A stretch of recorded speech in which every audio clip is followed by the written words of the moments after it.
empuje que tuvo el doctor Nil desde la Facultad de Medicina para que pudiera venir el doctor Casarotti a visitarnos. Por otro lado, también promovimos desde la gente del Colegio Médico, de los lugares de formación, para que pudiéramos hacer esta actividad. Otra de las cosas que, bueno, todo esto se pudo hacer también, no solamente por las cuestiones organizativas en las que participamos, sino por el apoyo económico del laboratorio Gador, que lapsus, me van a matar. Me está llamando. No, esto está, ¿sabés por qué está mal? Porque yo generalmente no uso el nombre laboratorio, digo a quién le pedí las cosas, que es al señor Amílcar Obregón, que es el amigo en común que tenemos con acá el doctor Ricardo Rosas. Tenemos también un invitado de Córdoba. Entonces, bueno, generalmente nosotros nos comunicamos con él en Buenos Aires y él nos hace toda la logística para poder tener a los invitados y atenderlos como corresponde. Bueno. No solamente tengo que agradecer, obviamente, a lo que dije, sino a la buena voluntad del doctor Casarotti, que aceptó la invitación en su momento, y, agradecer mucho a Federico Pavlovsky y a Julieta Falikov, que se encargaron de traerlo desde Buenos Aires. Estaba previsto que viniera el doctor Horacio Bomaro, pero tuvo una dificultad en relación con un nombramiento en la Universidad de San Luis. Entonces, bueno, se le complicó la fecha, entonces organizamos de esta manera. El doctor Pavlovsky es un estudioso de la obra de Henry Hay, promoviendo la obra de él en el grupo de psiquiatras en formación. ¿Qué se me ocurrió a mí? Lo hablamos con la gente de la comisión directiva de APR para hacer esta mañana. Nosotros nos gustó mucho el encuentro del año pasado del PEF, que la doctora Falikov algunas cosas va a decir de este encuentro que viene ahora del PEF en Tucumán. Esta posibilidad de hacer como una entrevista final al estilo, que eso se les ocurrió a ellos, al estilo Actor Studio. O sea, en ese momento se armó una entrevista a los doctores Bomaro y Estañaro, que la llevó a cabo Ignacio Francia, que es otro psiquiatra de Santa Fe. Y bueno, realmente fue una entrevista muy linda, muy coloquial. Trabajando en la Facultad de Psicología, yo trabajo en una maestría en la Facultad de Psicología de Pensamiento Sistémico con el doctor Coco Fuchs. Usamos muchas veces trabajar como trabajaría, entre comillas, porque nosotros, o sea, uno va tomando algún modelo, toma alguna cosa, copia, lo ayorna. ¿Cómo trabajaría Gregory Bateson? El tema del metálogo. Entonces, ¿qué se te ocurrió a vos con el metálogo? ¿Por qué un metálogo? Y, ¿qué es un metálogo? Un metálogo es un diálogo acerca de algún tema problemático. Esto no va a ser un tema problemático exactamente, pero va a ser un diálogo sobre un diálogo. No es la entrevista directa, no es el tema de hacer la entrevista tipo periodista, sino poder hacer un diálogo más reflexivo, un diálogo que nos dispare cosas, que nos haga pensar y pedagógicamente que nos desafíe a poder en una de esas tomar algunas cosas que nos incentiven a llegar más a la obra de él. Yo creo que si sirve como disparador para que después de esto busquemos curiosamente más cosas y nos nutramos con más fuerza en esta obra, lo que hagamos acá va a ser bienvenido, ¿no es cierto? ¿Qué dice Bateson? Dice, un metálogo es un diálogo acerca de algún tema problemático en el que no solo se discute acerca del problema en sí, sino que toda su estructura está de acuerdo con el mismo, de manera que se convierte en una gran ayuda para el desarrollo del proceso de aprendizaje. Cuando yo buscaba, una especie de definición, nosotros, los terapeutas sistémicos trabajamos mucho sobre Gregory Bateson, yo veía que inclusive Bateson era contemporáneo a él. Bateson nació en el 1904 y falleció en Reino Unido y falleció en 1980. Bateson era un antropólogo, lingüista, comunicador. Bueno, tiene una vida muy interesante. Estuvo casado con Margaret Mead y trabajaron muchísimo toda la parte de comunicación humana. Y volviendo a las coincidencias, mañana, 10 de agosto, es la fecha, digamos, del nacimiento de Henry A. O sea que justamente qué coincidente también esto, ¿no es cierto? Hoy 9 de agosto, mañana 10 de agosto, la fecha del nacimiento de Henry A, que es lo que vamos a ir recreando hoy. Y otra de las cosas que también me hizo pensar en cuanto a las coincidencias, inclusive cuestiones hasta teóricas. Nosotros inclusive en el logo de APR abajo tenemos algunas frases de Edgar Morin, de pensamiento complejo, en cuanto a esto de trenzar, hilar, unir. Esa es la frase que tenemos abajo digamos, cuando hacemos las programaciones de APR. Yo particularmente estoy en un grupo que trabaja pensamiento complejo. Entonces, bueno, viendo algunas cosas como para introducir la actividad de hoy, yo buscando Henry A,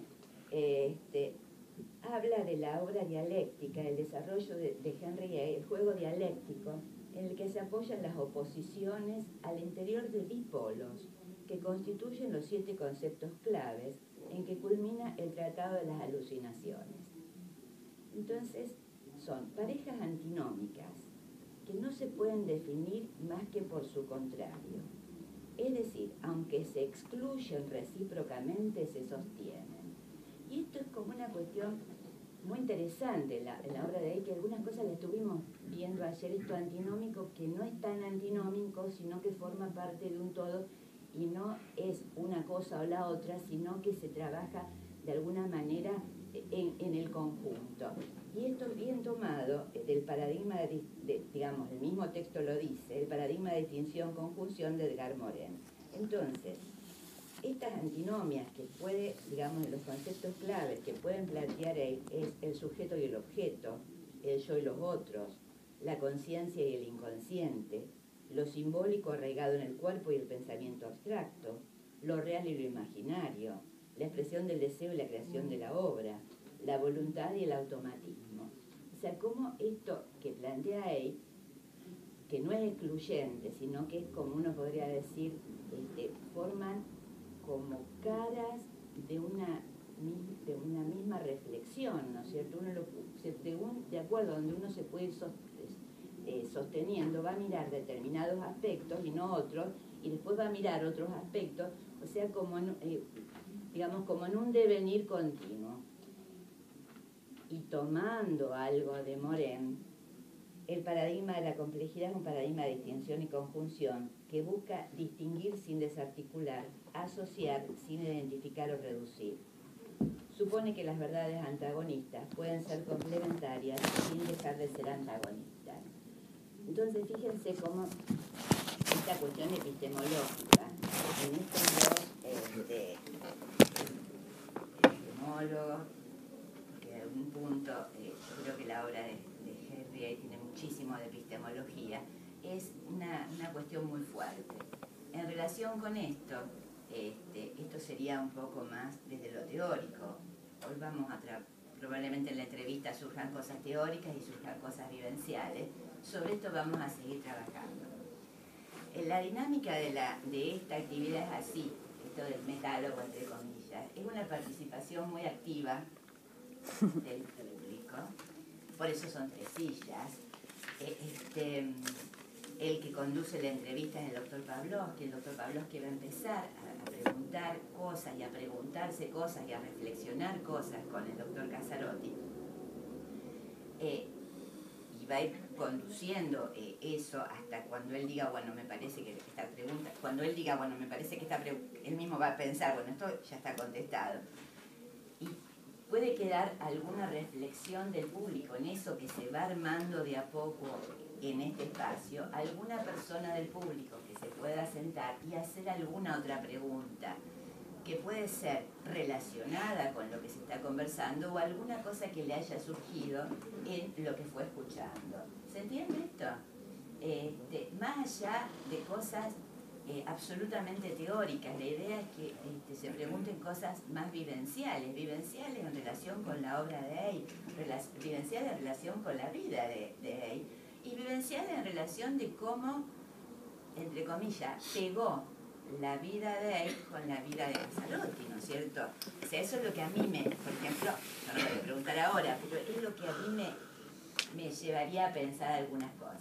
Así que bueno, no digo más nada, Federico. Muy bien.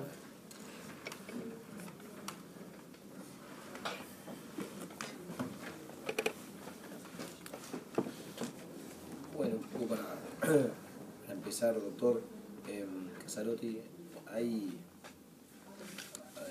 calculo que hay varias maneras de presentarse, y está el currículum, está la cuestión académica más formal, que muchos la conocen. Al haber compartido algunos espacios de conferencias o de charlas, pero sobre todo los kilómetros de viaje desde Capital hasta aquí, uno se enteró en la ruta algunas cosas del doctor, que yo creo que vale la pena relatarlas. No, espero que nada sea... Bueno, hincha de Peñarol. Yo creo que todos están aquí para saber ese dato, ¿no? Camina, yo creo que todos los días.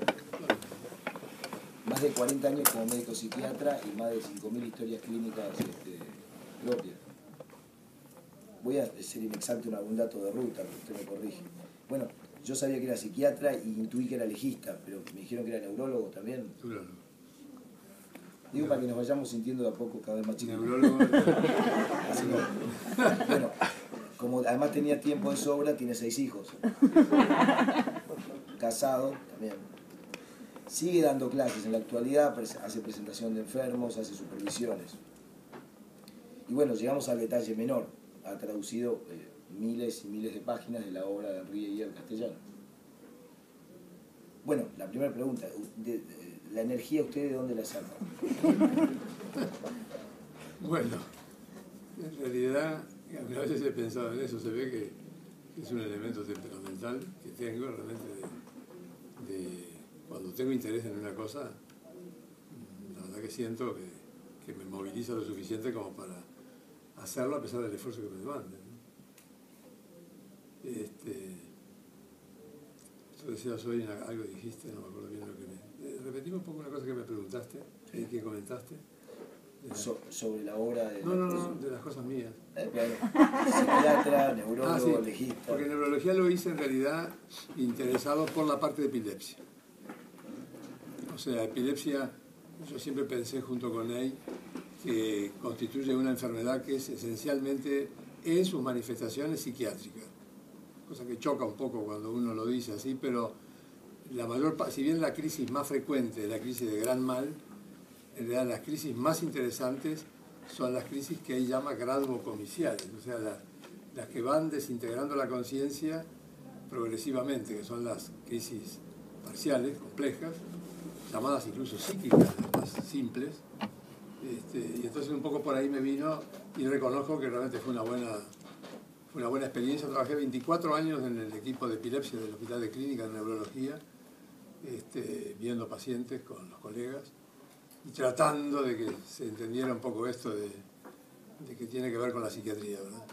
No simplificar simplemente la crisis y sus manifestaciones como si fuera en forma directa la expresión de la descarga, ¿no? En realidad, la descarga cuando sucede desorganiza el sistema y la mayor parte de las manifestaciones son la recuperación del sistema. Digo, eso fue un poco el interés por eso y medicina legal, sí, eso fue vinculado claramente a lo que señalé ayer, la importancia de psiquiatría en lo legal, ¿no? La cronología, ¿cómo fue? ¿Fue primero psiquiatra o neurólogo? Fui primero, a ver, ya que me preguntás esto, mi vocación inicial era ser ingeniero. Mi hermano ingeniero, las matemáticas siempre me atrajeron mucho y me dediqué mucho, y hasta el último año, cuando tuve que decidir, un día, no sé bien nunca por qué, ni tampoco después tuve ninguna duda, una impulsión, opté por medicina, cosa que a mi familia le llamó poderosamente la atención. Nunca después tuve dudas. Después nunca tenía orientación clara de qué iba a hacer. Y en un momento dado, cuando tenía que tomar una decisión, estando en cuarto o quinto año, de cierta orientación, me di cuenta que tenía mucha literatura, había leído básicamente un libro que para mí fue muy formativo, el de Roland Dalvier, un libro que escribió en el año 36, creo, sobre el método psicoanalítico y la doctrina freudiana.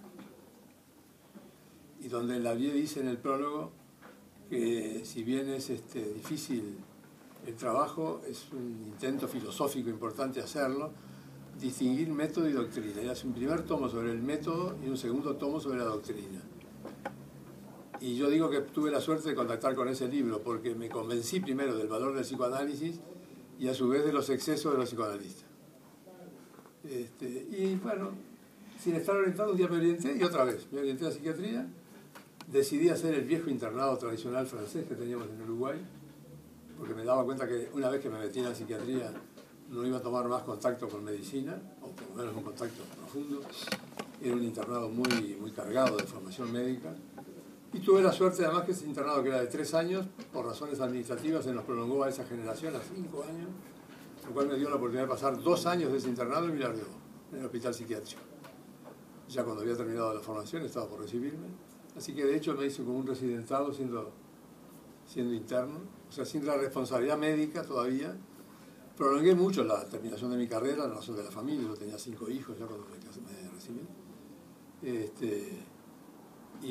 Pero había hecho muchas cosas en la facultad, mucha carrera docente, así que me orienté y nunca tuve duda. Y después, más tardíamente, hice medicina legal y un día que me tenía ganas por epilepsia, me decidí, hice neurología ya de veterano, me recibí con 53 años creo, de neurología, que nunca hice neurología, claro, hice epilepsia nada más, ¿no? Y muchas interconsultas con los colegas. Bueno, primero Vilar de Bo, creo que muchos lo conocen, pero es el hospital psiquiátrico. El hospital Vilar de Bo es un hospital psiquiátrico que está en Montevideo. Que tiene una cantidad de camas muy amplia, creo. Teníamos, cuando yo empecé a trabajar en Vilar de Bo, había 1800 camas.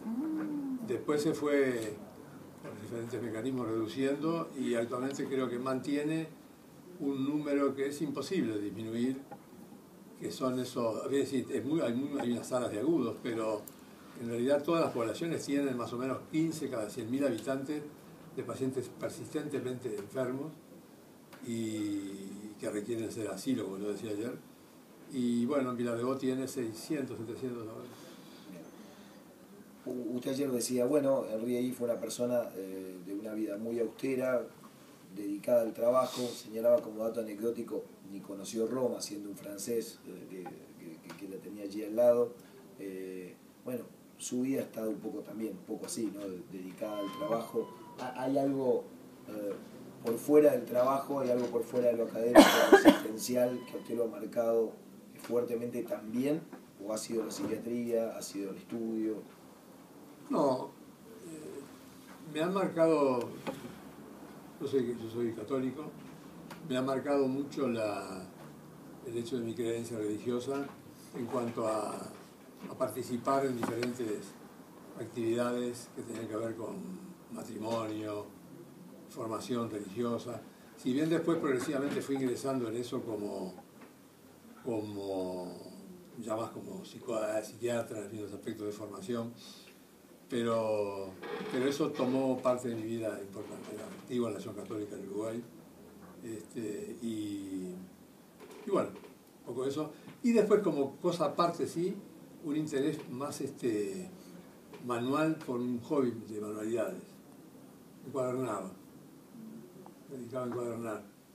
¿Libros? Libros viejos que tenía que no funcionaban, cosas para mis nietos. Y siempre lo hice.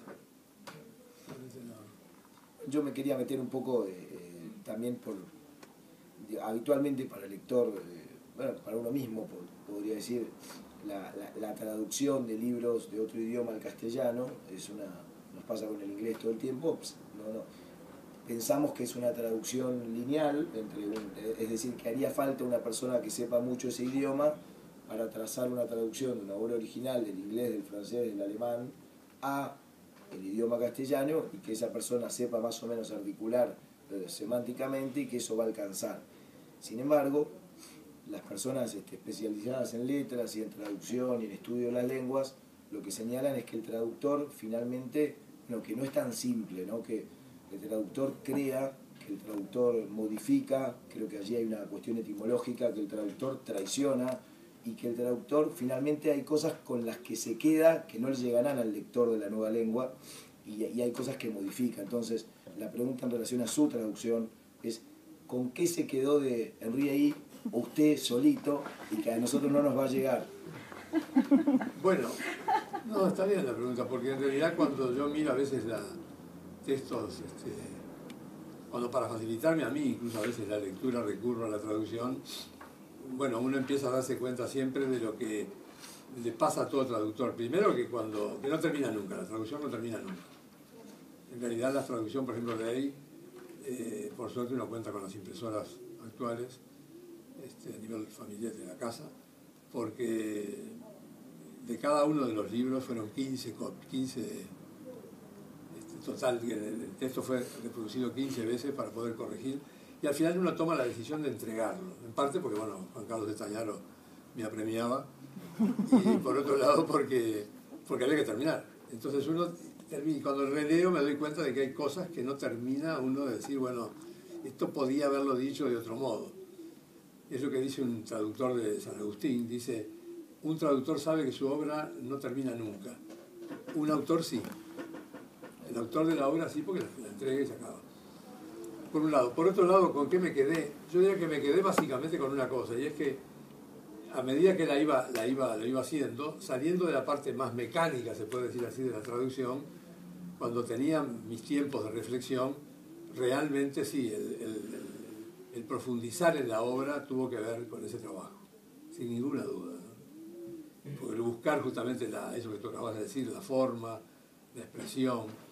Yo tenía costumbre mucho de usar muchas comas, en eso el corrector de Polemo fue muy, muy bueno, muy positivo, me criticó mucho y bien, me ayudó, y al mismo tiempo hizo más suelta la traducción, y después conté con el apoyo naturalmente mucho de Eduardo Mayeux hijo, y para las alucinaciones y para los estudios con un grupo que cumplió una tarea, algunos bien, otros más o menos, pero bueno, se cumplió la tarea, se hizo.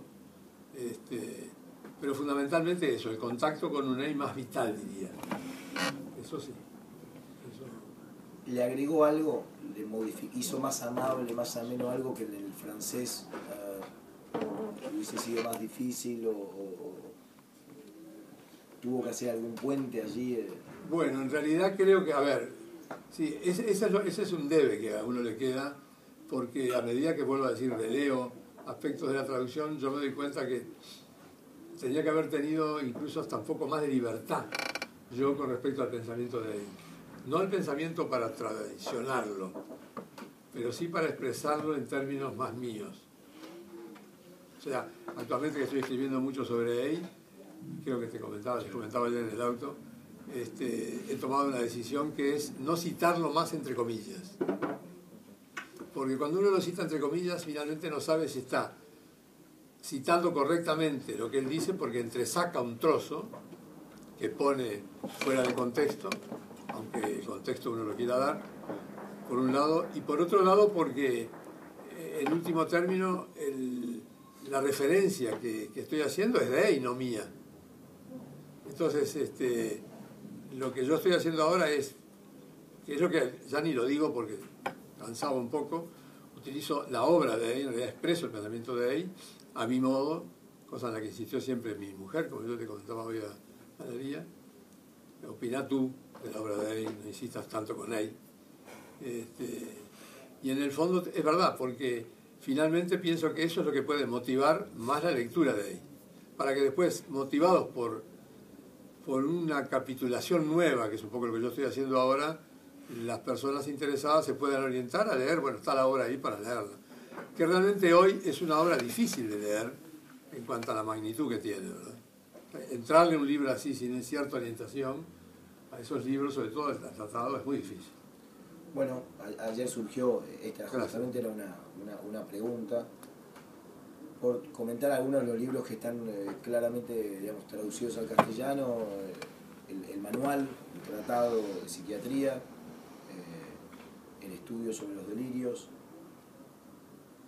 los escritos psiquiátricos, el tratado de las alucinaciones, un libro sobre el que también queremos hacer un comentario, que es aquel manifiesto, aquel escrito en defensa de la psiquiatría. Publicado acá, por primera vez en español. Exacto. Hace años, no sé, por una persona, mujer, era que hizo la traducción. Creo que ahí tenemos una fotocopia, no tenemos el libro. Pero sobre esta obra, lo que ocurre muchas veces es que no queda tan claro, y por eso creo que tiene que ver con el trabajo que usted está escribiendo, el mapa, la cronología, por dónde arrancar, por qué, por dónde ir, porque cuando uno le entra mal a uno de estos autores, puede vivir una especie como de equívoca frustración. Entonces, si usted nos podía compartir en su impresión y en su experiencia, bueno, cuál podría ser un recorrido para todos. Quizá, es verdad, la gente que toma un primer contacto es la gente que está como más perdida, más desorientada, ¿no? Si es que hay allí un camino posible. Bueno, es lo que les comentaba que estoy haciendo justamente como una guía de lectura, digamos así, que pienso sacar en una web que están armando ahora precisamente con este fin. Una parte importante va a ser esta guía de lectura. La obra de él en realidad tiene 3 etapas. Él nace en el 1900, se forma en el sur de Francia y va a París en el año 22 o 23. Ahí completa su formación, hace un que es una especie como de maestría en filosofía en la Sorbona, y mientras va haciendo psiquiatría, trabajando en el servicio del profesor Guiraud, y empieza a publicar en el 26. Hay una primera etapa que va hasta el 41, más o menos, en que lo que hace ahí es como ir gestando las bases de su obra. Entonces uno puede, y es lo que estoy planteando, leer de esa parte algunos artículos, porque en realidad primero que es son textos escritos en un lenguaje de Unai todavía poco, aunque ahí tenía una característica, que era que cada cosa que escribía la escribía como que no hubiera un después, ¿verdad? Eso a mí me ató mucho, porque después uno se va dando cuenta que hay cosas que modifican. No que modifican, bueno, que modifican también, sí. Pero digo, son aspectos importantes. Por ejemplo, ahí tiene, lo central ahí son 3 o 4 cosas. Tiene un artículo justamente sobre el automatismo, que él considera en las alucinaciones como uno de sus puntos de partida fundamentales. Trabajó mucho el tema de la alucinación, porque en aquella época estaban en plena encefalitis epidémica de Fonecónomo.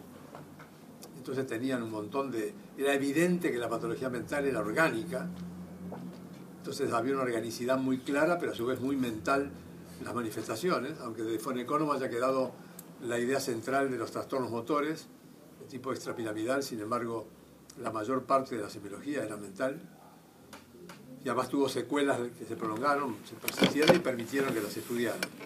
Y después tuvo su primer libro, que tuvo nada menos que el honor de que se lo prefaciara Seglas, que se llamó Alucinaciones y Delirio. Cuando él en las alucinaciones dice, mi libro del 34, Alucinaciones y Delirio, hoy lo llamaría, dice, Delirios y Alucinaciones. Aunque ya la idea que tiene en aquel libro es precisamente lo que yo señalaba ayer, que lo que constituye el síntoma en psiquiatría no es la alucinación, sino el modo de vida delirante que en el caso concreto del paciente alucinado se expresa con alucinaciones. Esa es un poco la idea del texto, ¿verdad? Y analiza muy críticamente ahí la obra de Clérambault, que estaba justamente con el automatismo mental en esa época, publicándose. Bueno, Clérambault se suicidó en el 34, creo que fue en el 34. Clérambault de paso se suicidó porque, pobre, de un hombre que hizo un cáncer de un ojo y perdió la vista, y era un hombre que tenía una imagen, una capacidad muy perceptiva visual, y no lo pudo tolerar, ¿no? Evidentemente lo sufrió como una dificultad muy grande. Eso, y después tiene como otro aspecto importante, en el 36 publica el primer esbozo de lo que va a ser su hipótesis de trabajo, que lo hace junto con Ruar, un psicoanalista. Publica en el 36. Que después la republica en el 74, que el libro se llama De las ideas de Jackson a un modelo órgano dinámico en psiquiatría, en la que hizo esto, puso esa publicación del 36, la puso en el medio de un prólogo, que le hace él más largo a propósito de Jackson y de otros autores, y después termina con su hipótesis de trabajo desarrollada en capítulos, sobre el cuerpo psíquico, la organización, el proceso, neurología, psiquiatría.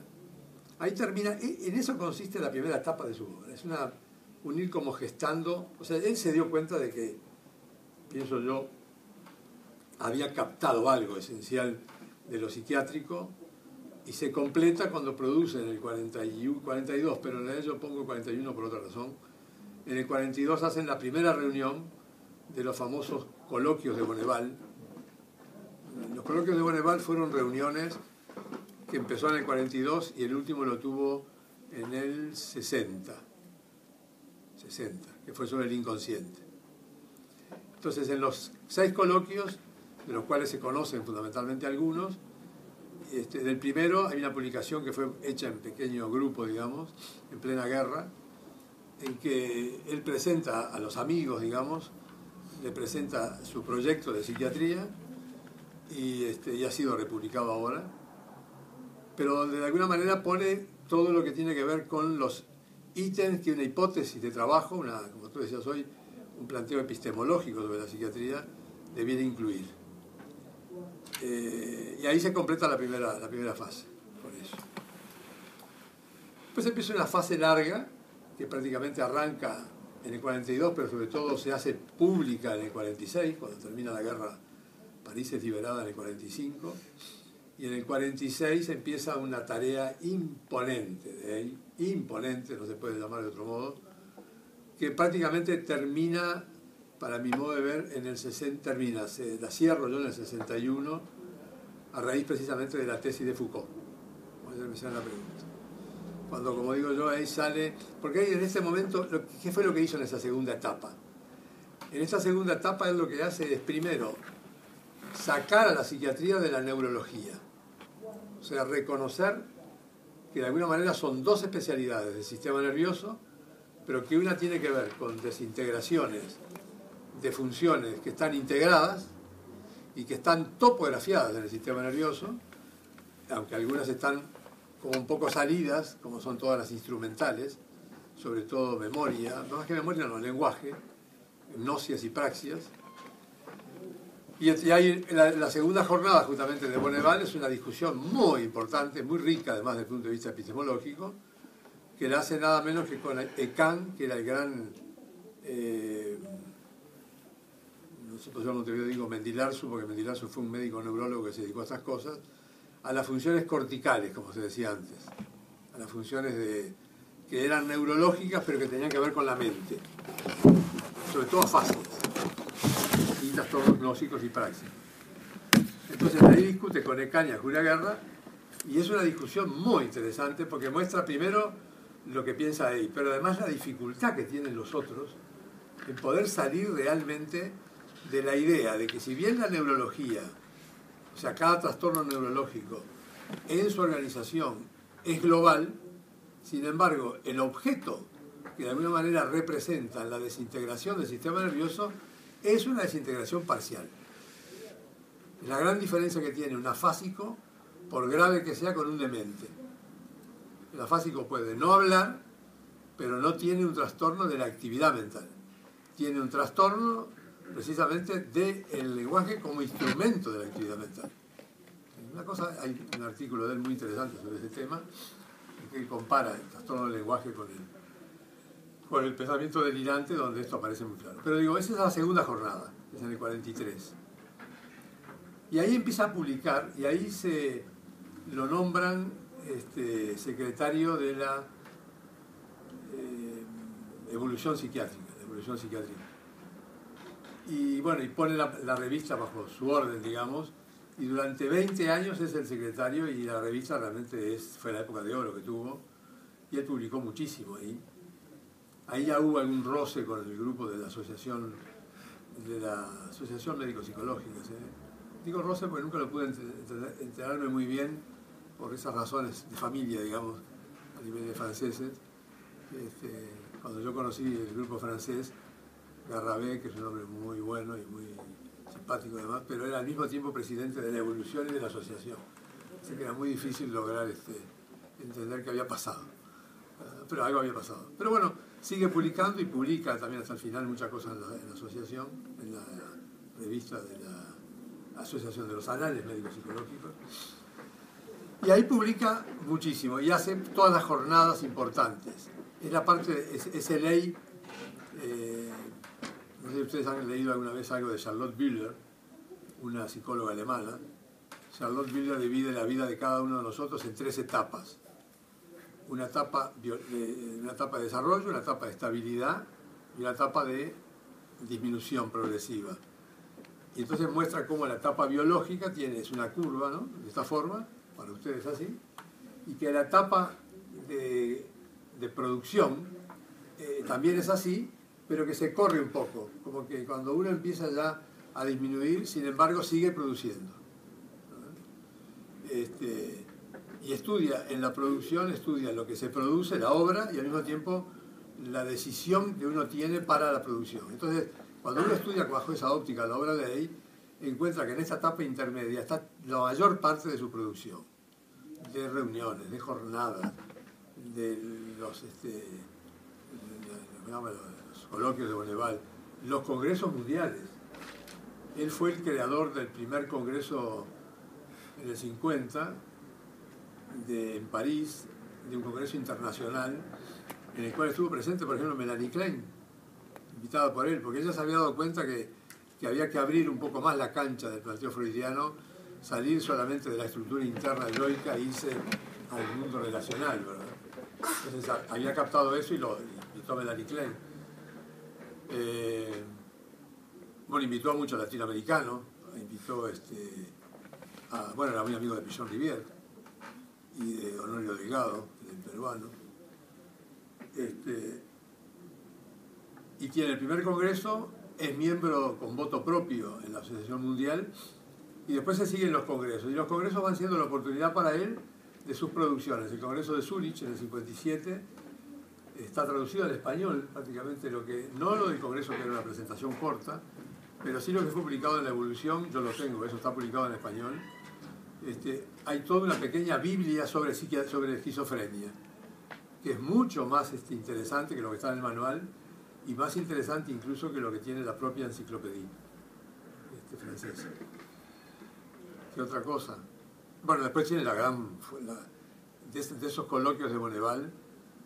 Perdón, me seguí con los congresos. El tercer congreso fue el congreso en Canadá, de Montreal, donde él tiene una presentación oficial en que hace justamente sobre las teorías psiquiátricas. Y él tiene el cuarto y último congreso al cual él participa, que es en Madrid, en el 66, en el que tiene un estudio estupendo sobre el sueño, el REM, el soñar, y que de alguna manera complementa su obra La conciencia, que había sido publicada en el 63, y desarrolla algunos aspectos más. Entonces, en ese tiempo de los coloquios, los 2 que destacan y que todo el mundo conoce, son los coloquios en los que estaba Lacan. Es el coloquio sobre la psicogénesis, del 46. Después hubo 2 que tienen menos importancia, uno sobre herencia, muy interesante, pero que no fue publicado. Están los manuscritos y los pasados a máquina. Y está otro sobre la voluntad, del cual se conoce muy poco, pero también porque no hay mucha cosa escrita. Y finalmente están los 2 coloquios estos, que son sobre la psicogénesis y sobre el inconsciente. Sobre el inconsciente fue realmente una jornada histórica, que queda ahí, está presente, en la que estaban presentes la mayor parte de la gente importante del psicoanálisis francés. Estaba Paul Ricoeur también, que tenía en ese momento 40 y pico de años. Estaba Laplanche, estaba Lacan, pero Lacan, y ahí fue donde Lacan empezó a tener una pequeña dificultad con él. Lacan no tenía una presentación, pero igual tomó la palabra y opinó mucho. Y después ahí le pidió que le pasara lo que había hablado para poder publicarlo. Y ahí empieza un retardo. La jornada fue, si yo no me equivoco, en el 60, ¿sí? Y fue publicada recién en el 66, porque la planche finalmente lo apretó un poco ahí para que lo publicara finalmente, porque no le terminaba por hacerla acá en la presentación, y finalmente, bueno, la hizo y está escrita, ¿no? Pero no hubo presentación oficial en el... O sea, esa es la parte de EI más pesada, más armada, de las que si yo le dijera qué es lo importante, y lo importante es que ahí están los estudios psiquiátricos, sobre todo el descubrimiento de la patología mental aguda, creo que es la gran obra de EI, está ahí, que se cierra con la conciencia y con ese trabajo del 66 en Madrid, y prácticamente él tiene ahí su obra completa, y ha publicado en el 60 el manual de psiquiatría, el manual que fue traducido como tratado al español, ¿no? Y que es un manual de Unai Maduro, tiene su obra completa, tiene 60 años, más simple por supuesto que el resto de los trabajos, sumamente conceptual y que tuvo muchas ediciones, hasta que él muere, se llegó a publicar la 5ª edición. En español aparecen con otros números, 7ª, 8ª, pero él, en realidad en vida de ahí fueron 5 nada más. Y quiero decir que ahí se trabaja fundamentalmente, él logra primero descongestionar a la psiquiatría de la neurología y descongestionarla del psicoanálisis. O sea, mostrar que psicoanálisis es una parte esencial de la psiquiatría, pero que no es psiquiatría. O sea, el psicoanálisis se podrá aplicar fuera de la psiquiatría, pero que tiene su origen en el estudio de la patología mental y que su lugar natural es el estudio de la patología mental. Y que todas las extrapolaciones que se hacen del psicoanálisis fuera de la patología mental tienen su sentido y a su vez su limitación. No dejan de ser extrapolaciones, en el sentido de que la aplicación por fuera implica el riesgo que tiene habitualmente de interpretar, por ejemplo, la obra de los cuentos de los niños con mentalidad psicoanalítica. Y entonces se pierde el estudio de las comptines, los franceses, a los cuentos de niños. Él analiza una conferencia que una persona hizo sobre ese tema y dice esto: bueno, es analizar los cuentos que hizo fundamental sobre los niños, que tienen en sí su formato a nivel de la conciencia y que tienen un sentido para los niños, y es como mirarlos bajo la óptica que los unifica todo a nivel inconsciente y por consiguiente le hace perder lo rico que tienen como cuento de niños. Y él, aunque a Analía no le gustó mucho cuando le comenté hoy, tenía una pasión que eran las corridas de toros. Él, su única diversión en el año era ir a 2 semanas a Madrid y participar, y en las corridas dice que se ponía realmente como un energúmeno, ¿no? Y tiene un trabajo muy interesante que se llama Sobre la estética de la corrida. Y yo he tenido oportunidad de hablar con españoles y preguntarles eso, porque claro, uno no lo puede entender esto. Y los españoles entienden que sí, que es verdad lo que dicen. O sea, que hay una estética de la corrida en el sentido de que se juega la muerte del torero y del toro, ¿verdad? Y aunque termina el toro muerto, muchas veces puede... O sea, y esa estética tiene que ver con los movimientos de uno y de otro, y por eso un torero, cosa que yo no sabía, nunca tora un toro que ya fue toreado. Porque el torero se da cuenta enseguida que tiene que matarlo enseguida. Porque si no lo mata enseguida, lo mata el toro. El toro aprendió. Entonces cuando el toro aprende, el torero no lo logra matar. Lo correa seguro. Entonces es interesante porque empieza a aparecer una óptica que uno no conoce. ¿Qué es la pasión que se ve que tienen los toreros? Yo la verdad que tampoco la entiendo, ¿no? Pero bueno, quiero decir que era un poco... La obra de él fue poner al psicoanálisis en su lugar, en el sentido de entender que era parte esencial de la psiquiatría como lectura simbólica a nivel del lenguaje consciente de lo que el paciente tiene en su interioridad, del inconsciente dado vuelta como dedo de guante, como dice ahí, y por otro lado ponerlo en su lugar, o sea, no terminar por hacer del psicoanálisis la lectura del hombre normal, porque con eso se pierde lo que es el fundamento, como dice ahí, del psicoanálisis, y es que el inconsciente es impensable sin la conciencia. Es lo que nos pasa cuando dormimos todas las noches. soñamos y tenemos, por Freud hemos aprendido que hay una interpretación que nos lleva a un proceso primario que se devela de modo interpretativo, o sea, siempre va a quedar algunas cosas entre signos de interrogación, pero que el propio sueño, cuando lo vivimos, es también proceso primario. Entonces, cuando lo contamos al otro día, es proceso secundario. De eso se dio cuenta Freud enseguida. Y al ser proceso secundario, ya tiene que ver con las deformaciones, entre comillas, que le introduce el yo consciente. Y por consiguiente, deformaciones y armados que Freud se fue dando cuenta que no importaba que estuvieran, porque si bastaba que colocara al paciente en condiciones de pensamiento relajado, en el diván psicoanalítico, precisamente para poder hacer lo mismo que podía hacer con la experiencia onírica, que era interpretarla y volver atrás. Y ahí va a ser muy duro, sobre todo con Lacan, cuando le va a decir a Lacan que en realidad la interpretación que hace el psicoanalista va hacia el proceso consciente, va a la búsqueda del objeto perdido. La interpretación que hace en cambio el delirante paranoico va a crear una realidad, o crea una realidad, en eso consiste su delirio. Y hay momentos en que dice que muchas veces los psicoanalistas terminan siendo una interpretación como el paranoico. Es muy duro, ¿eh? Porque dice, termina interpretando y terminando pensando que es real lo que están planteando, cuando en realidad no hay que olvidar nunca que interpretación supone siempre un monto de interrogación final. Esa pena, y eso sí lo dice muy bien Dalbier, Dalbier estudia muy bien los mecanismos de interpretación, los muestra como una flecha, que van dirigidos a un núcleo que sigue siendo inconsciente. Eso fue lo que aprendí con él, que el inconsciente no deja nunca de ser inconsciente, aún para el psicoanalista. Que justamente muchas veces cuando habla, los de afuera se dan cuenta más que él del inconsciente que tiene él.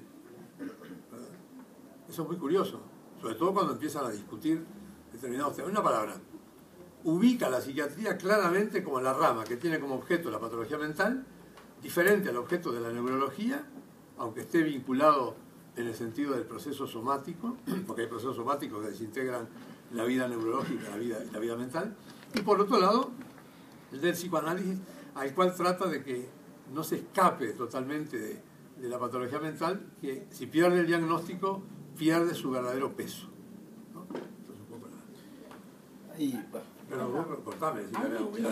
Ir participando, porque es la idea también, ¿eh? Sí. Las preguntas, claro. Bueno, este sería un momento posible. Este sería un momento para, digamos, algún aporte que alguien se siente. Bien. Vamos a la pregunta, Claro, buenísimo.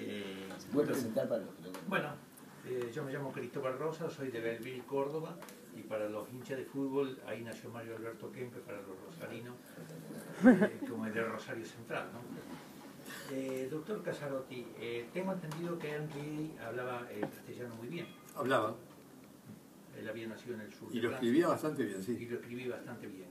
Esta hablar el castellano y escribir bien influyó en su capacidad para poder traducir a él, o a su vez la lengua materna o la lengua castellana, porque ese sería el término correcto, no español. Sino No, castellano, sí. Sí, como dicen los barceloneses, ¿no? Un barcelonés que se precie no habla español, no habla español. Claro. Exactamente. Nosotros hablamos el castellano. ¿Eso influyó en la escritura de Henry? No, en realidad lo que tuvo Henry es que tuvo mucha relación con los españoles a través de López Ibor, el padre, ¿no? Y bueno, López Ibor le corrigió precisamente los estudios de los delirios del 50 y se lo publica. Pero no, en realidad no. La ventaja que tuvo mi generación en el Uruguay, porque yo no hablo bien el francés, es una dificultad que mantengo porque lo aprendí de muy veterano, pero sí tuvimos un aprendizaje, o sea, fuimos formados para aprender a leer. Tuvimos una formación en el liceo que cada uruguayo de mi generación lee francés. O sea, la lectura sí.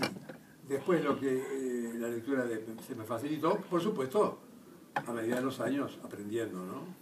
No francés, pero pero en realidad no, la influencia de ahí en español no, porque tiene poca cosa, no tan poca, pero poca, en realidad no es mucho. Él publicó algunas cosas en español, otras cosas en inglés y alguna cosa en alemán. Y habría otra pregunta más, sus viajes de Henry al Hospital de Santa Ana. Él viajaba constantemente. Él iba todos los martes, iba a París, él vivía cerca de Chartres, en la Bosse, en un hospital que había sido una vieja abadía florentina y que era un caos cuando la toman en el 32. Y bueno, y termina siendo actualmente lo que se llama Hospital Psiquiátrico Henri Ey, y que tiene actualmente, a raíz de toda la evolución de la psiquiatría, un destino bastante preocupante, porque si queda, va a quedar como museo, porque de hecho los grandes hospitales van desapareciendo, ¿no?, en todo el mundo. Pero él iba a París con la finalidad de... pasaba por una casa donde había niños con problemas de conducta y adolescentes, y él ayudaba mucho en ese sentido a un sacerdote que trabajaba ahí, que tenía a cargo eso.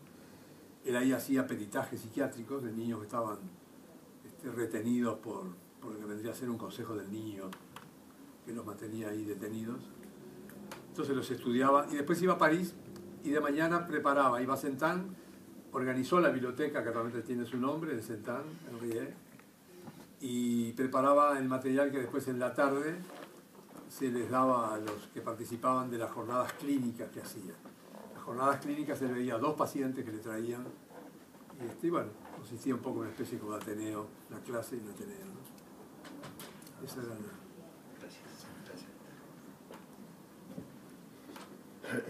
Y en los escritos, en un momento, Henri Ey dice, bueno, hay 4 tendencias doctrinales. Y habla, recién lo mencionó a Claremont, el órgano mecanicismo, habla de las teorías psicodinámicas del inconsciente, lo cita Freud, habla de las sociopsicogénicas, algo así como la enfermedad mental inexistente o como un producto artificial de la sociedad. Ayer se habló mucho en la conferencia suya acerca de esto, si el mito de la enfermedad mental o el mito del mito de la enfermedad mental, como dijiste. Y el órgano dinamismo, al que, bueno, que entiendo que crea y suscribe Henri Ey. El punto sería si usted nos puede señalar en esta, no sé si llamarlo teoría, si es el término correcto, pero en esta hipótesis de trabajo, en esta teoría, en esta conceptualización del órgano dinamismo, que sabemos siempre algunas cosas, el modelo jacksoniano, el hecho de la enfermedad mental, de los síntomas, pero él cree, ¿cuál es la singularidad de este modelo? Bueno, la singularidad del modelo es, primero, que parte sí de que hay una desorganización del cuerpo y que, como pasa con toda la enfermedad, una vez que la enfermedad se logra encarar en su realidad, entonces devela un orden corporal hasta ese momento desconocido. Esa es la idea central. Entonces, hay un desorden del orden del cuerpo, pero de un cuerpo que uno tiene que, y es lo que la obra de ahí consiste en eso, obligarse a pensarlo con una pregunta: ¿qué cuerpo es? O sea, si pensamos ese cuerpo como el cuerpo somático que conocemos, entonces nos perdimos de nuevo. O lo ponemos en paralelo con el cuerpo, que es como habitualmente lo hacemos. O sea, ponemos... Pues, ¿qué es lo que pasa con el paralelismo y con el dualismo cartesiano? Que en realidad nosotros todos, aún los que podemos pensar progresivamente diferente a raíz de este esfuerzo, naturalmente no podemos sino pensar cartesianamente. O sea, cuando uno dice el dualismo cartesiano, pensamos que es de los otros, no de uno. Pero es que la mente humana piensa dualísticamente. Ustedes en este momento, por más vueltas que le den y digan, no, voy a pensar, incluso la palabra misma de ahí, órgano dinámica, 2 palabras para una unidad. El ilemorfismo aristotélico, ¿verdad? Ilemorfismo.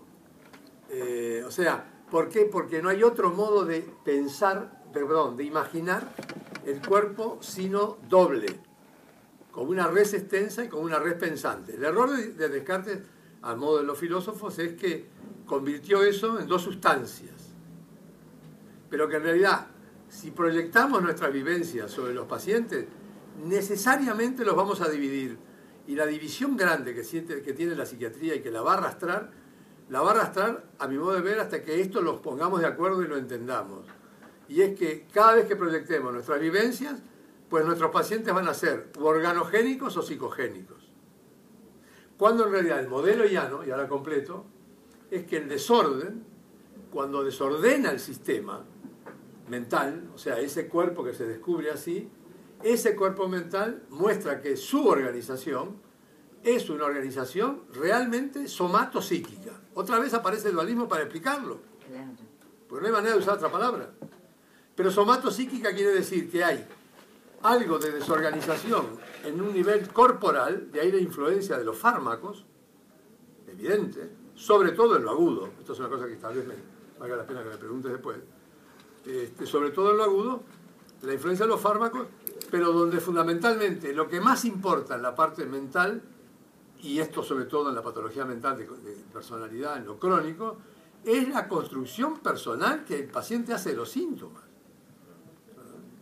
Esta es una idea muy importante, que sobre todo el año pasado, no, el otro año, Berríos la destacó mucho. Cuando habla de la construcción del profesor Berríos de Cambridge, que estuvo en Córdoba, desarrolló mucho, o sea, la construcción de los síntomas. O sea, los síntomas son construidos por mí. Si yo enfermo mentalmente, ¿cuál va a ser mi diferencia de pronto si hago una demencia con una persona que no tiene ningún conocimiento de él? Y bueno, que de pronto Federico, que es bastante más joven que yo, y me escucha hablar, va a decir, y algo le está pasando. ¿Verdad? Si habla de ella ahora, más vale que no hable más. Porque empezó a perder la hilación, empezó a perder el sentido del orden. ¿Verdad? Pero el sentido del orden que pierdo va a ser igual que el que puede tener el portero de un edificio, que lo único que hace es abrir y cerrar la puerta, pero que cuando se demencia se dieron cuenta sus empleadores porque no podía venir a la puerta, o sea, la abría mal, es la palabra. Formalmente somos iguales, aunque el contenido con el cual se expresa eso, sobre todo en las etapas iniciales, depende de la historia personal. Eso es lo crónico, lo persistente, la patología mental. En lo agudo no, porque en lo agudo, como la destrucción es muy masiva, las manifestaciones son muy homogéneas. Y si bien hay algo de diferenciación, no es tanta. Es interesante, esa observación enriquece muchísimo la semiología y la facilita. Por eso creo que hay que empezar siempre por la patología mental aguda en la formación, porque es la que más accede uno rápidamente, porque la puede entender primero y además es más sencilla. En cambio, la crónica es del especialista. La crónica, yo a veces llego a decir que no debería enseñarse a los médicos generales, porque los médicos generales después terminan pensando que saben. Y lo peor cuando piensan que saben es que orientan al paciente de pronto. O lo medican. Reciben al paciente, lo medican, pero sobre todo lo orientan. Y lo orientan en base a la formación que tuvieron, que de pronto no fue técnica. La formación que tuvieron fue porque de pronto ellos pasaron por una psicoterapia y les hizo bien, no eran enfermos, les hizo bien y entonces piensan que les sirve. Cuando en realidad el pobre esquizofrénico, llevado a una psicoterapia durante 2 o 3 años, se pierden los años que constituyen, como yo le llamo para que la gente no se olvide, el TNT. TNT es la nitroglicerina, ¿verdad? El tiempo sin tratamiento, no tratamiento. Bueno, un tiempo sin tratamiento de 1 año, desde el punto de vista de un joven adolescente con esquizofrenia, debe ser lo peor que le puede pasar en su vida. ¿Qué tratamiento? Bueno, ese es un problema ya técnico, ustedes conocen bien los que son psiquiatras, pero que de alguna manera, digo, tiene que ver con eso. Hay una construcción, entonces hay un desorden de un orden que no sabemos cuál es, que la enfermedad devela, el análisis semiológico, fenomenológico sobre todo, ahí está otro punto muy importante, ha logrado construir, y esa construcción son los tipos clínicos que los psiquiatras tenemos y que, bueno, son los que modestamente conocemos para poder descubrir la enfermedad y tratarla, ¿no? Bueno, allí. Profesor, me gustaría una puntualización suya sobre unas pocas páginas de MD que me parecen sumamente valiosas personalmente, que es el debate con la antipsiquiatría, y en especial el concepto de libertad. Y voy a redondear por qué traigo esto. Mi arrière-pensée es el problema que hemos tenido en la Argentina con la ley de salud mental. Entonces yo creo que el conocimiento del concepto de libertad en relación a la enfermedad mental y su debate con la psiquiatría es un punto nodal frente a la actualidad nuestra. Una pregunta práctica para mí. ¿Usted pudo estar ayer en la actividad? No, perdóneme. Bueno, por eso, porque ayer la actividad fue sobre eso, de hecho. No me importa, voy a hacerlo resumido.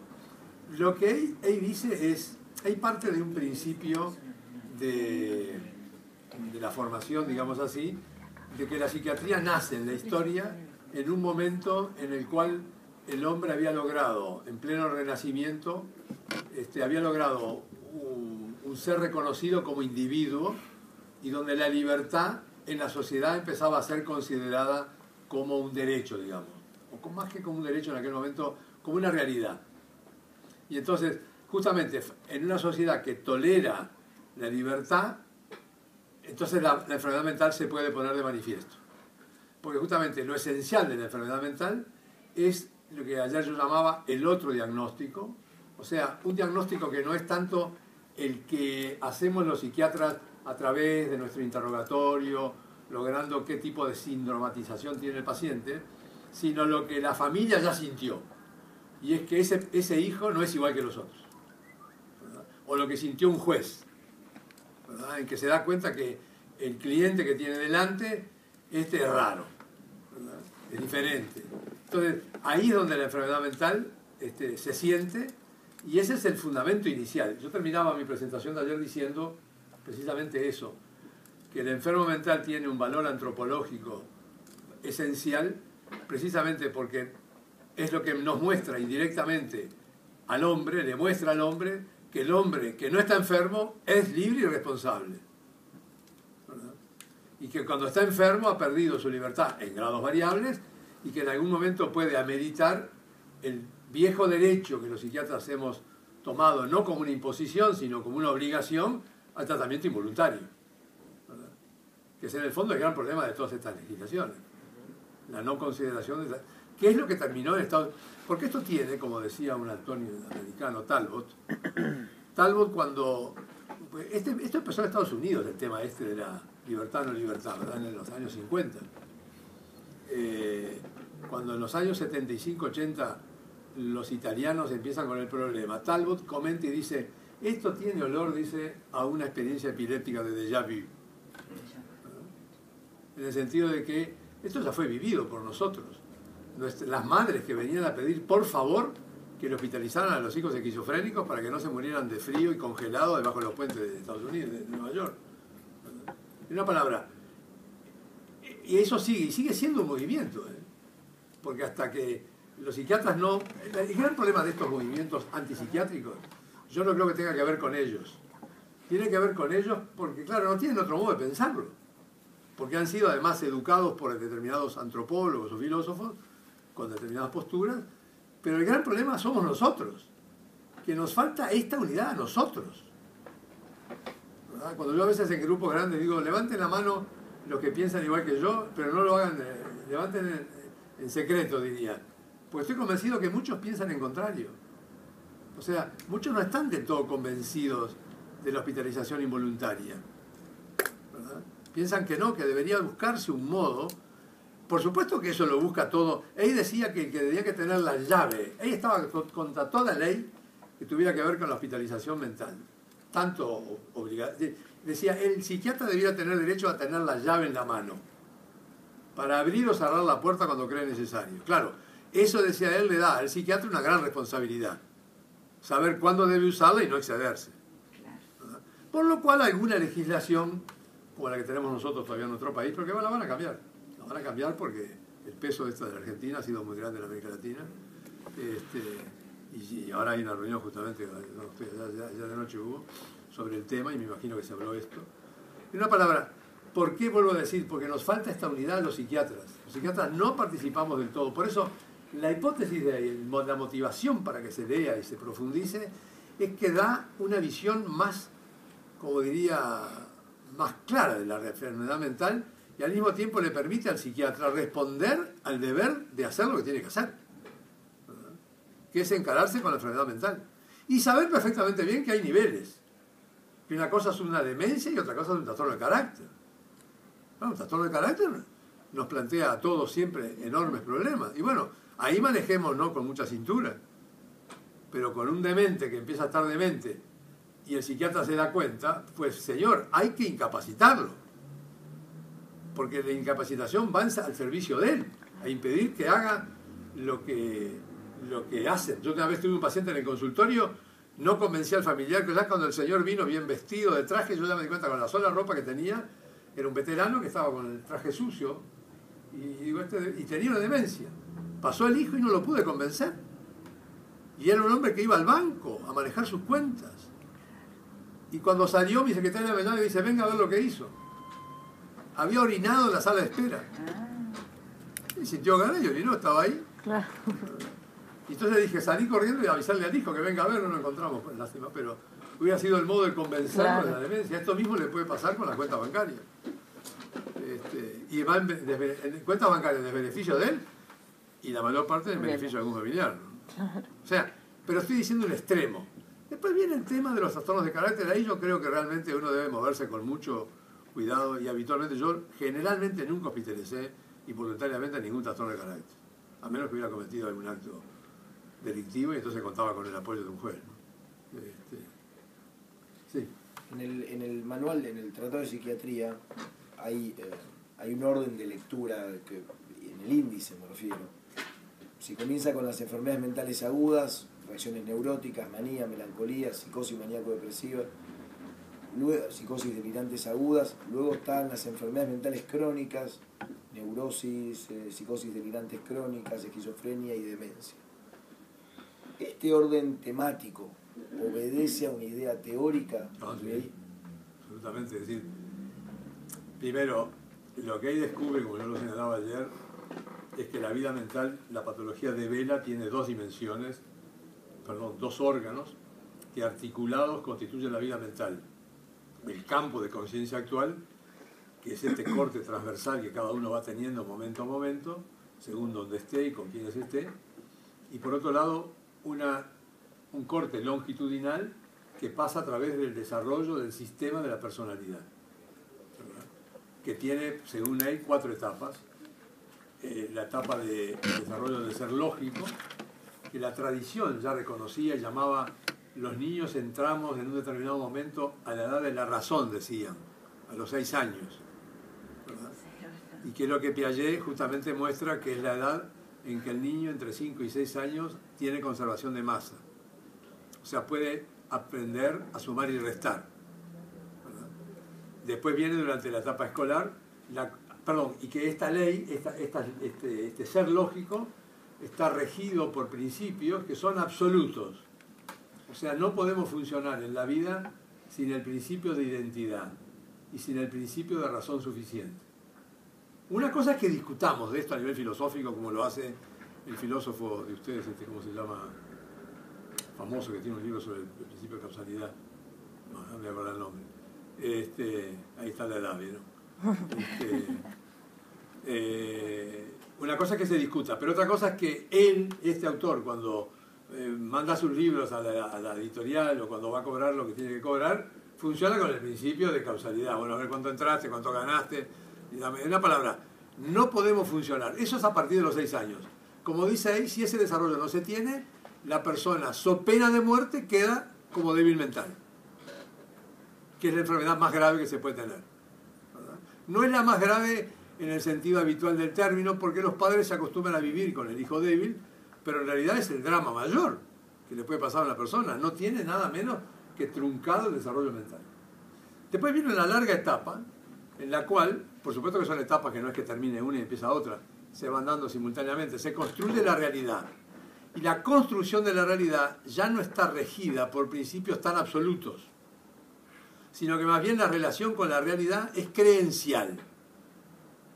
¿Qué quiere decir ahí con esto? Que, por ejemplo, la idea que tenemos de vaso, yo diría que difícilmente la creencia que podemos tener sobre lo que es un vaso discutamos, ¿verdad?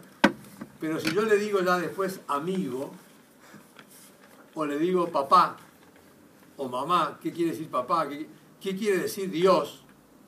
Entonces, la relación es creencial. Nosotros creemos que las cosas son como son. Por supuesto que atrás de eso después viene toda la filosofía de Kant en adelante a mostrar eso. Realmente hay toda una organización con la cual organizamos la realidad. Pero esa organización de la realidad tiene una base lógica y después una base creencial.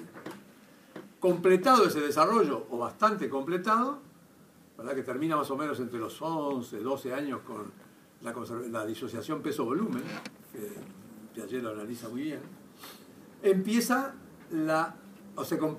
se completa la identidad personal, la identificación sexual primero, ¿verdad? Y después personal. ¿Quién soy? ¿Qué soy para mis padres? ¿Qué soy para mí? ¿Qué soy para mis amigos? ¿Qué piensan mis padres que yo pienso? Que es una palabra, todos los líos de la identidad, ¿verdad? Que más o menos se completa alrededor de los 16, 17 años. Y a partir de ahí, maduro el psiquismo, completa su maduración cuando uno le impone a esa estructura de la personalidad, dice él, la marca propia. Y esa marca propia es lo que él llama carácter, que la tradición llama carácter.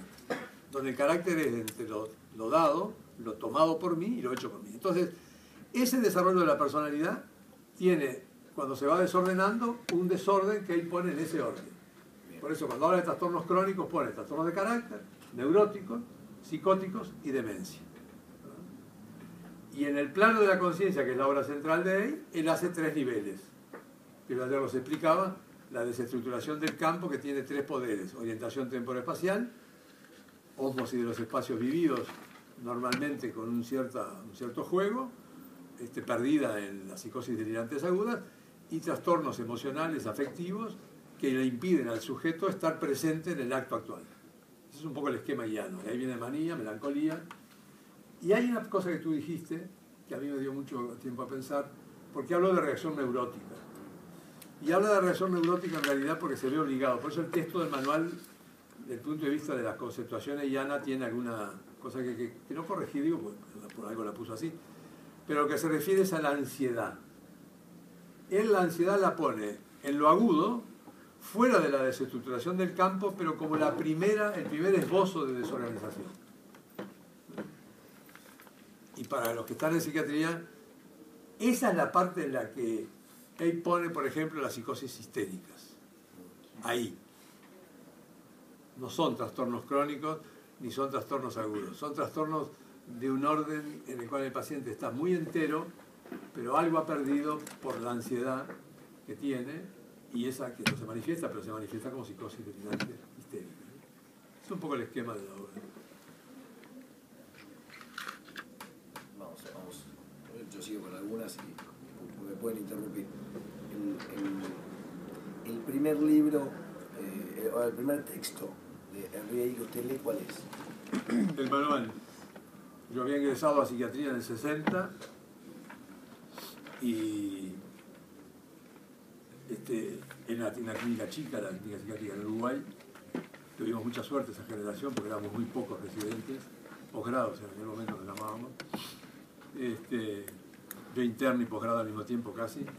Entonces tenía la oportunidad de ver con mucha claridad a los pacientes. Entonces al poco tiempo, como veníamos con buena formación médica y una cantidad de síndromes en la cabeza, yo me di cuenta rápidamente de que los síntomas no eran muchos, yo veía que se repetían, era ansiedad, estado de humor exaltado, depresión, alguna idea delirante aguda, elementos demenciales. O sea, los síntomas no son muchos, ese es el gran problema en psiquiatría. Y entonces yo me decía, bueno, acá armo los síndromes y soy un campeón rapidito. Entonces iba a las reuniones, a las clases, iba tomando nota, iba armando los síndromes y nunca terminaba invocando con lo que decían los docentes. Hasta que un día uno se da cuenta de que en realidad, era lo que yo señalé ayer, yo hacía la lectura todavía de creer que era una sumatoria de síntomas. Hasta que me enseñaron que en realidad había que aprender a leer la estructura que hacía que el síntoma fuera tal síntoma. O sea, no hay angustia, ¿verdad? Era lo que yo te decía ayer, no hay una catatonía. En realidad, hay una catatonía de la mente esquizofrénica. Hay otra catatonía del melancólico. Una catatonía, puede haberla, ¿no? Una catatonía del confuso. O sea, donde uno se libera de la... Entonces, toma el síntoma, no es que no lo analice, pero después en realidad el juicio final obliga a captar la estructura. Y ahí tuve la suerte de que el libro de Ey fue, por eso ahí mi pasión por Ey, en letra chica leí esto de agudo y crónico. Y cuando leí lo de agudo y crónico me di cuenta que tenía una clave de bóveda, o sea, que a partir de ahí se me hacía la psiquiatría fácil, no diría fácil, pero tenía como una vía blanca, ¿verdad? Una vía regia para profundizar. Porque una cosa es lo agudo y otra cosa es lo crónico. Y bueno, y sin saber nada de esto que hoy sé sobre agudo y crónico, me sirvió pragmáticamente para ir viendo lentamente y progresivamente los pacientes y negando, cuando fui docente después como jefe de clínica, negándole a los residentes o internos que venían o posgrados que me vinieran con hojas armadas que arriba decía síndrome maníaco, por ejemplo. Porque debía estar al final, como yo les decía. Tú tenés que interrogarlo libremente sabiendo que hay tales estructuras que tenés que conocer bien y que al final llegues a la estructura. Pero si tú partís ya de la estructura, ya te estás haciendo el diagnóstico y no sabes, o te lo dijeron o lo estás inventando. Es el gran problema de la formación psiquiátrica, que los sistemas actuales han complicado, porque los sistemas actuales han terminado por hacer creer que se puede aprender psiquiatría como si fuera aprender un manual de reparación. Y no es así, realmente no. No, tomando el punto de la formación de los psiquiatras, en el prefacio suyo de los escritos, usted señala que los escritos es un texto útil para todos, pero poco lo explicita, habla de los psiquiatras jóvenes y en formación, ¿no? Eso como una mención suya del prefacio. Y lo segundo es que hay un tema a veces un poco controversial respecto a la formación, que es, lo mencionamos el otro día, que es la presentación de enfermos y de alguna manera la exposición del paciente, algo así como, bueno, en un acto de presentación, porque lo que ocurre en muchos centros formativos de distintas áreas del país es que por distintas razones no se desarrolla muchas veces la enseñanza en la clínica psiquiátrica. Eventualmente pasa a ser un ejercicio de lectura solitario y teórico o con alguna clase teórica de apoyo, pero muchas veces está quebrada la unión de el profesor, el maestro con el paciente y el alumno, por innumerables variables. Entonces, ¿cuál es la importancia que usted le da a la enseñanza de la psiquiatría práctica con el paciente y con el enfermo mental? Sí, de acuerdo un poco a lo que está diciendo, yo creo que ese es el núcleo, debiera ser, de la formación. Les cuento una anécdota que me pasó el año pasado. Hay un grupo en Uruguay de clara orientación psicoanalítica, pero que a raíz un poco precisamente de la evolución que han tenido, se han visto obligados a recurrir a otras ayudas. Entonces me llaman para ver un paciente. Yo digo, bueno, yo estoy retirado, yo no puedo ver el paciente, solamente lo puedo ver en grupo, y donde el responsable, siempre les digo lo mismo, donde el responsable sea otro. O sea, yo quiero quedar libre de toda responsabilidad profesional, ¿verdad? Entonces me dice, bueno, no, lo que podemos hacer, me dice, es mandarle la historia clínica. Digo, pero ¿cómo la historia clínica? Porque eso ese es el típico ejemplo de lo que ustedes llaman supervisión. Pero lo que una interconsulta no es una supervisión, es ver el paciente, necesariamente tener la idea yo de lo que tiene el paciente y después discutirlo. Ah, bueno, no tenemos costumbre de hacer esto, tanto que fue todo un cambio del manejo. Entonces vi la paciente, que era una chica, y miren lo que pasó. Y esto no es por un tema mío, de que yo fuera tal o cual. Me siento a hablar con la paciente y a los 5 minutos ya sabía lo que tenía. Y lo que tenía era una psicosis histérica, que venían manejándola con medicación hacía 6 meses como esquizofrenia. Claro, tenía sus razones, pero lo interesante es lo que pasó después, porque cuando les presento a la paciente, rápidamente se fueron dando cuenta de que no sé de que tenía razón, sino de que en realidad habían cometido un grueso error, pero por el viejo tema aquel de los sabios de la India. ¿Saben el cuento de los sabios de la India? Que tocan un elefante. Y entonces uno dice que es una trompa, otro dice que son 4 columnas, otro dice que... Y claro, les pasa que no saben lo que es un elefante, sí saben, pero son ciegos. Y para ver un elefante, para ver una psicosis histérica, hay que verla. O sea, hay que verla, quiero decir, hay que interrogarla teniendo primero la idea de lo que es, en qué consiste. Digo, este es un ejemplo muy sencillo, además, porque cuando la cuento a los colegas no pueden creerlo, porque realmente es una cosa. Pero digo, muestra hasta dónde puede ir el error de perder la falta de contacto clínico concreto con el enfermo. En el caso de las consultas, en la etapa de formación, fueron formados en lo que era, sabían incluso, no diría más que, pero sabían muchísimo de psicosis histérica, cuando yo les expliqué de lo que yo creía, y sin embargo no habían visto esa psicosis, no se me habían dado cuenta. Después se acordaron enseguida, dijeron, claro, con razón, tal cosa, comentaban entre ellos también. En una palabra, el ver el paciente, yo creo que es lo fundamental. Es el único modo en el encuentro fenomenológico con el paciente de lograr aprender la estructura mental que organiza los síntomas que el paciente presenta. Y eso es un esfuerzo, eso es lo que Tatosian, un francés, llamaba el diagnóstico necesariamente psiquiátrico, es perceptivo, decía Tatosian. No es inferencial, no es por sumatoria. Uno va hablando y tiene una idea, y en un momento dado de pronto la cambio. Pero cuando la cambio, no la cambio porque le sumé un ítem más. La cambio porque los ítems que hasta ese momento vi como perteneciendo a tal estructura, me doy cuenta por otra cosa que pertenecen a otra.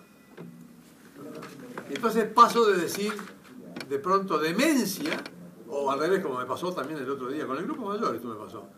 Paso de decir histeria a decir esquizofrenia.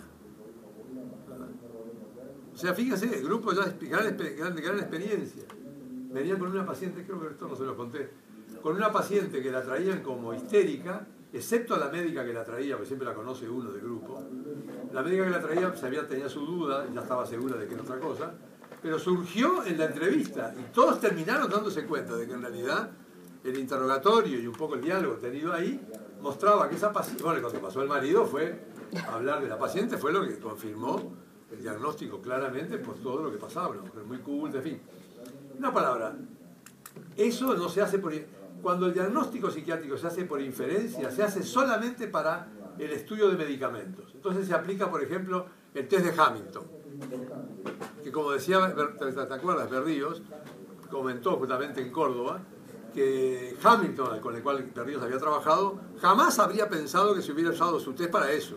Sí, me acuerdo. Cosa totalmente disparatada, porque en realidad no se puede hacer el diagnóstico de depresión con el test de Hamilton. Con el test de Hamilton se puede hacer. Una vez que tenés evaluado al paciente como deprimido, lo evaluás con el Hamilton y a partir de ahí podés evaluar la evolución que determinó un medicamento, pero no el diagnóstico. Claro.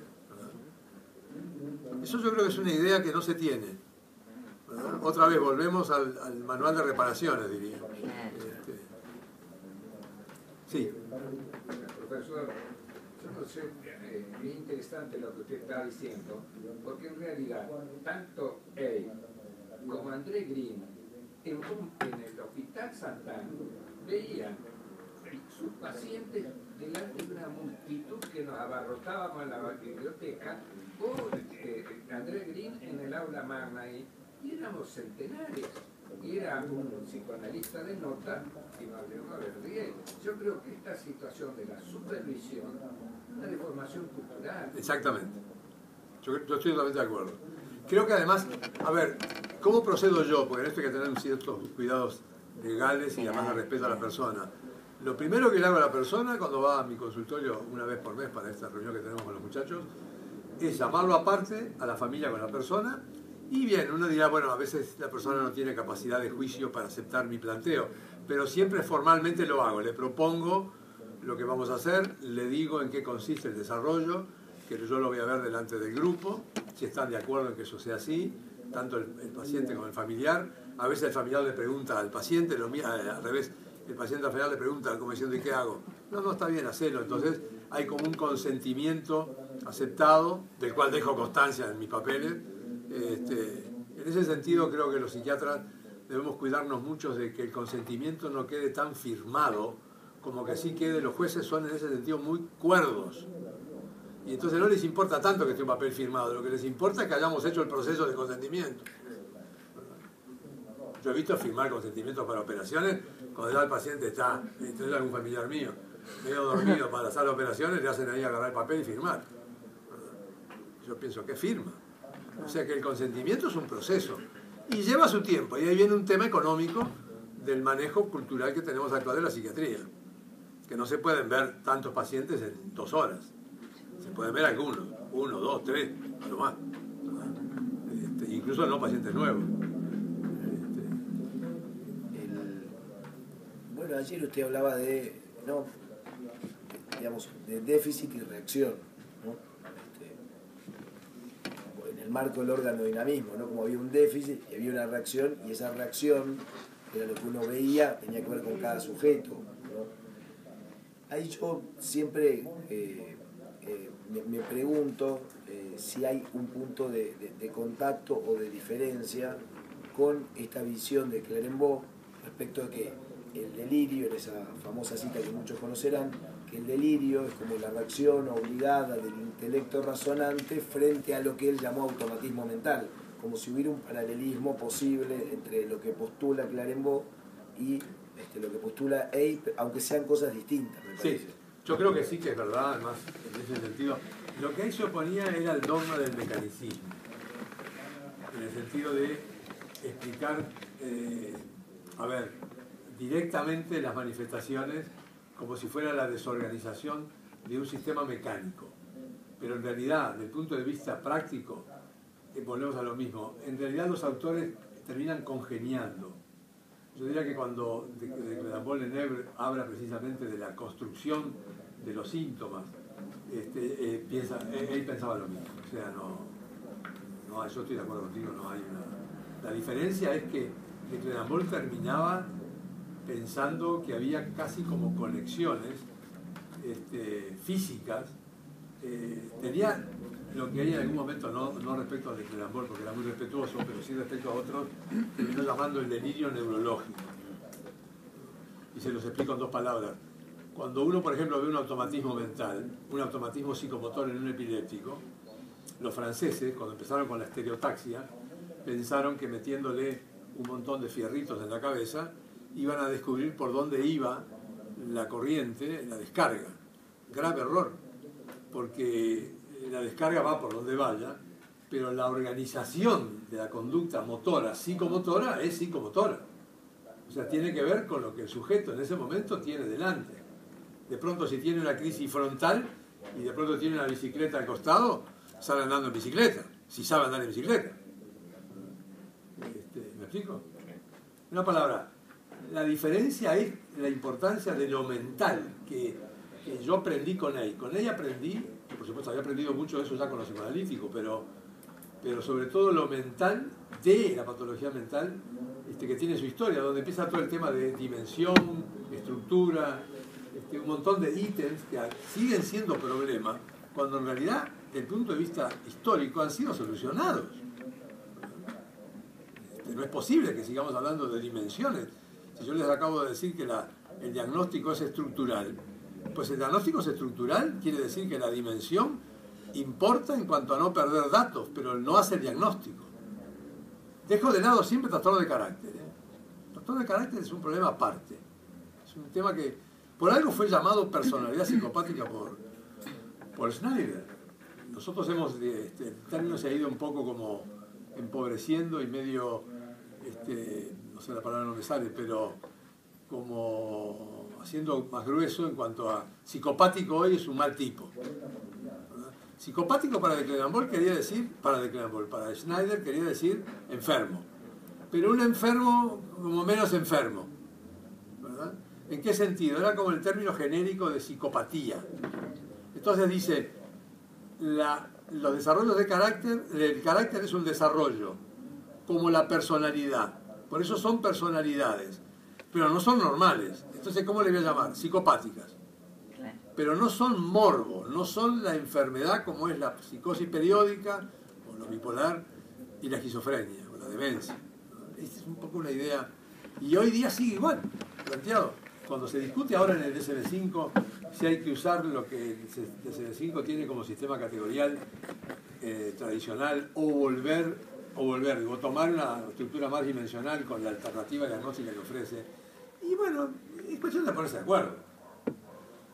Lo grave, yo diría, es que en el acuerdo se pierdan los grandes parámetros en los que sí no podemos estar de desacuerdo. Esa es un poco mi idea como docente, ¿verdad? Hay parámetros que podemos estar en desacuerdo, pero hay otros que no. Si estamos en desacuerdo con eso, perdón, podemos estar en desacuerdo, pero es como que el diálogo a partir de ahí se cortó. O sea, son como rupturas que impiden ir más allá. En cambio, en esto de carácter, no. Podemos sentarnos y hablar. Pero, por ejemplo, acentuación de rasgos, cuando nosotros trabajamos mucho para el DSM-4, con el grupo para el DSM-4 no, para la CIE-10, pero que venía basada mucho relacionada con el DSM-4, con el grupo de Madrid, que estaba López Ibori y Juanín López Ariño, sí. López Ibori Ariño. Me acuerdo que nosotros trabajamos, y una cosa que le dijimos claramente a López Ibor, era que no podíamos aceptar que F6, ustedes conocen la CIE-10, me imagino, F6 tuvieran un capítulo en el cual no distinguieran entre acentuación de rasgos y trastornos de carácter. Porque acentuación de rasgos tenemos todas las personas humanas. Entonces todo el mundo entraría en un cuadro psiquiátrico. Es absurdo. Y se logró finalmente, dice, bueno, es lo que piensa mucha gente en el mundo, incluso nosotros, así que no va a quedar y no quedó. Pero ahora reingresó.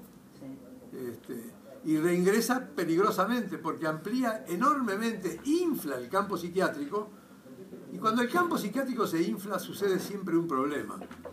Se trabaja con los que están menos enfermos. Pero por la razón del artillero. Y porque es más cómodo. Es más cómodo trabajar con un paciente, aunque sea difícil cambiarlo, pero que tiene ganas de consultar, o que por lo menos tiene un problema claro, y además paga. Hay una razón práctica también en esto. Que el otro que se lo tiene que pagar la familia, o que no tiene dinero. Sí. No, que aparte que la industria farmacéutica americana es la más importante después de la armamentista. Sí. Y por lo tanto, la creación de un grupo del DSM-5 lo hace tiene gran motivo en eso. Claro, pero en esto del DSM-5, con todo en lo que tiene que ver con carácter, al revés, es una introducción de nuevo de lo psicoanalítico, positivo en lo que dice, pero con este riesgo implicado, ¿verdad? Que se pierda de nuevo el diagnóstico. Porque la medicación, y aprovecho de decirlo ahora ya, la medicación en realidad tiene una gran utilidad en lo agudo. Porque la patología aguda está muy cercana. ¿Se acuerdan que el profesor Berríos hablaba de señal biológica? Bueno, está muy cercano todavía todo de lo que le pasa al paciente a la señal biológica. A mí no me gusta mucho el término, pero es útil, sirve. En cambio, los pacientes crónicos, o sea, de trastornos de la personalidad, la señal biológica está en el inicio, pero después, ya al final, está tan lejos que la posibilidad de que se actúe con medicación es muy poca. Es el gran problema de la patología crónica nuestra, la esquizofrenia. Actuamos muy bien en los cuadros agudos, pero en los cuadros crónicos no. Nada que ver o bastante que ver. La lectura no psiquiátrica suya. ¿No psiquiátrica? Claro, no de material psiquiátrico, sino cuál es la lectura suya. ¿A qué otros autores? Literatura, qué sé yo, otros textos, no siempre literatura. Sí. Dos hombres han sido para mí fundamentales. Uno en la literatura, que es Dostoyevsky, ya te lo dije hoy. Dostoyevsky ha sido realmente mi pasión, conozco bastante. He leído mucho y reitero la lectura. Y tal vez a veces demasiado me he quedado mucho, pero me ha pasado una cosa. Con Dostoyevsky, es que una vez que leo Dostoyevsky, me es muy difícil encontrar gusto en leer otra cosa. He leído muchísimos otros autores, sin embargo no termino de... Eso, y desde el punto de vista personal, más religioso, más espiritual, la obra de un autor alemán, Romano Guardini. Romano Guardini es con ese nombre italiano, es hijo de padres italianos, de padre italiano, madre alemana, y ha sido un hombre muy importante en mi vida personal. Y aquí que me he enterado también, muy importante en la vida de los últimos dos papas. Así que me he quedado muy satisfecho. Sobre todo incluso de Bergoglio, que tiene una gran influencia de Guardini. Porque Guardini es un hombre que se dirige como digo siempre, yo tuve un problema con la formación religiosa, la lectura religiosa, y que era, para mi modo de ver, muy infantil, la que recibía, ¿verdad? Muy romanticona, muy y yo soy un tipo más bien lógico, por algo quería hacer matemáticas, ¿no? Y entonces con Guardini me encontré con un hombre que tiene ambas cosas. Y sobre todo tiene un estilo, ha sido traducido magistralmente al español por una mujer, y hay varios que lo han seguido en España, entonces hay muy buenas traducciones, y realmente es un hombre que se dirige al hombre adulto, no le habla al niño, sino al adolescente, tampoco al adolescente, sino al adulto, digamos, al que tiene por delante la responsabilidad de sus actos, ¿no? Así que bueno, eso y después otro, pero digo, básicamente, para que me preguntas lo central. Yo voy a hacer voy a sentarme ahí o no, pero bueno, es como, ya está como redondito. Una pregunta que más vivencial, ¿en qué momento histórico de su vida o en qué momento, digamos, le dijeron, bueno, es importante que traduzca estas obras? ¿Cómo fue la conexión? ¿Estabas en Francia? ¿Cómo fue? No, la traducción empezó por ayuda a mis colegas jóvenes. Estando en Uruguay. En Uruguay, que no leían francés. Ajá. Las generaciones nuevas no leen francés. Y un poco me vi obligado, entonces les hacía traducciones. La primera fue así. Hubo un grupo en el año 86, había terminado el proceso nuestro de dictadura, yo volví a la clínica, y en el 86 hicimos una actividad con el tercer tomo de los estudios, el segundo volumen. Ajá. Y yo se lo hice estudiar de determinado modo, pero estaba en francés. Y el grupo no me dijo que no sabía bien francés. Entonces, ¿qué hicieron? Había un tipo muy vestido, como tú, así muy de ahí para adelante, que era un brasilero. Entonces, sin decirme nada, llevó el libro a Brasil, hizo traducirlo al portugués, gran parte, no todo, pero gran parte, digamos, del texto, y después lo tradujo al español, así que ustedes se imaginan cómo haber terminado aquello. Después me enteré de esto, pero bueno, yo ahí me empecé a embalar y les empecé a traducir muchas cosas. Pero muy informalmente, no estaba completo, además yo en aquel momento recién empezaba con la parte de computación, a entenderme un poco con las cosas.